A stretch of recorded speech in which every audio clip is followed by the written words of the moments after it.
அழகான ஒரு போஸ்டர்ல அழகான ஒரு பெண்ணின் உருவம். அதை பார்த்து மதிமயங்கி தன்னுடைய வண்டியை எப்படி ஓட்டுறோங்கிறதுல கவனம் செலுத்தாமல் ஒரு இளைஞன் மீது விட்டுறாரு ஒருத்தர். அப்ப அந்த இளைஞன் தன்னுடைய உயிருக்கு போராடி கொண்டிருக்கும் பொழுது அவனை வேகமா எல்லாரும் தூக்கி போட்டுட்டு கொண்டு போய் ஆஸ்பத்திரியில சேர்க்கிறாங்க. இன்னொரு பக்கம் ஒரு அழகான ஒரு பொண்ணு தன்னுடைய கணவன் இன்னைக்கு சினிமா டிக்கெட் வாங்கிட்டு வருவாரு, நம்ம சந்தோஷமா சினிமா போக போறோம்னு தயாராயிட்டு இருக்கா. தன்னுடைய அழகை பார்த்து நான் எந்த நடிகை மாதிரி இருக்கேன் அப்படின்னு ஒப்பிட்டு பார்த்துக்கிறா. தன் அழகாக சீவி சிங்காரிச்சு இன்னைக்கு படத்துக்கு போறோம், அப்புறம் அவளுக்கு பிடிச்ச ஒரு உணவகத்துக்கு போய் நல்லா சாப்பிட போறோம். இப்படியாக கனவுகளுடன் தன்னுடைய திருமண நாளுக்காக ஒரு பெண் காத்து கொண்டிருக்கிறார். கணவன் டிக்கெட்டோட வருவான்னு பார்த்துக்கிட்டே இருந்த அந்த பெண்ணுக்கு அதிர்ச்சியாக இருக்கிறது.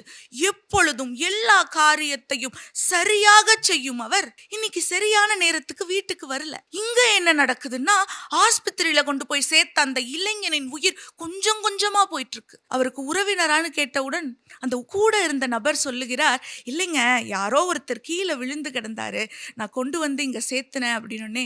அந்த மருத்துவர் நினைக்கிறார், யாருன்னே தெரியாத ஒரு இளைஞன், சின்ன வயசு, வாழ வேண்டிய வயசு, இப்படி சாக போறானேன்னு நினைச்சிட்டு அந்த நபரிடம் சொல்லுகிறார், சீக்கிரமா போய் இவருக்கு யார் தேவையானவர்களோ, இவர் யாருடன் இருக்க வேண்டும் என்று இவர் வாழ்க்கையில் நினைக்கிறாரோ, இவருடைய உறவுகள் யாரோ அவரை கூட்டிட்டு வாங்க, ஏன்னா இவர் சாவதற்குத்தான அதிக வாய்ப்பு இருக்குன்னு சொல்றார்.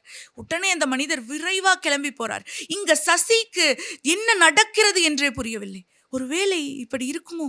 சீச்சி, இருக்காது. அவர் எப்பவுமே ரொம்ப கவனமா சாலையை கடப்பார். கொஞ்ச நேரம் தாமதமா வந்தா கூட வருவாரோ தவிர அந்த மாதிரி எல்லாம் எதுவும் இருக்காது.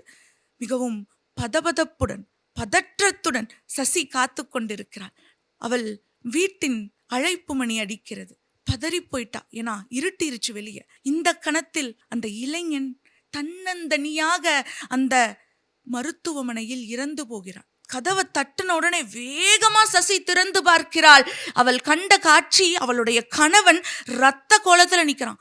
என்னங்க ஆச்சுன்னு கட்டி அணைத்து கொண்ட சசியிடம் அவன் சொல்லுகிறான், ஒரு இளைஞன் யாரோ ஒருத்தன் கீழே அடிபட்டு கிடந்தான், அவனை கொண்டு போய் நான் மருத்துவமனையில சேர்த்திட்டு வந்தேன், அதை விட நம்ம படத்துக்கு போறது முக்கியமா சசின்னு கேட்கறான். இந்த கதையில ஒவ்வொரு பக்கத்தை திருப்பும் பொழுதும் ஆசையாக காத்து கொண்டிருக்கிறாளே ஒரு மனைவி, அவளை அழுகும் அவலம் வந்து விடுமோன்னு நமக்கு பதைபதைக்குது பாருங்க.